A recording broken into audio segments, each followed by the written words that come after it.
Et voilà, c'est durant ces périodes-là qu'on fait beaucoup d'excès. On fait beaucoup d'excès et on pense beaucoup à un groupe d'aliments, notamment les sucres. Voilà, que souvent nous en abusons. Vraiment? Voilà, les sucres. Mais bon, dans cette période, on abuse un peu de tout, hein, du sucre, des protéines, donc la viande, la viande, la viande, la viande, la viande, la viande, la viande, et aussi du sel. Vraiment? Et pour chaque paramètre donné, que ce soit le sucre, le sel comme les protéines, il faudra faire attention. Parce qu'en ces périodes, souvent, il y a des cas de maladie qui peuvent survenir. Quel genre de mal-être qui peuvent survenir? Alors, si nous commençons par la faim, nous commençons par le sel. Oui.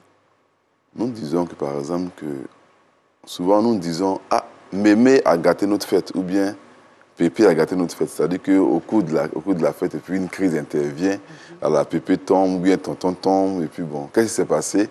Alors parce que tonton a oublié qu'il est sous un traitement, donc il devait faire attention à un groupe d'aliments, dont le sel.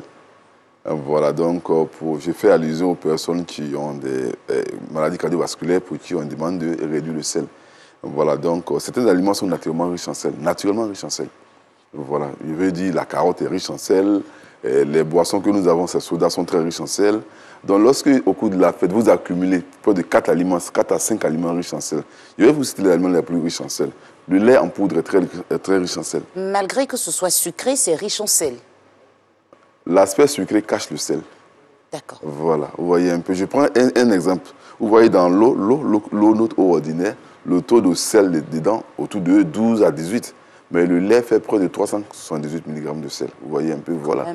Très, très élevé. Donc, si alors cette personne-là suivait son régime normalement, aujourd'hui, vous l'avez invité, et puis, ou bien au cours de la fête, et puis, alors cette personne commence à prendre d'abord du lait, après de la carotte, et puis après de l'eau de coco. Donc, ça accumule tous les aliments riches en sel. Vous allez voir que avant la fin de la fête, là, voilà, vous allez avoir une hausse d'intention, et puis bon, la fête sera gâchée.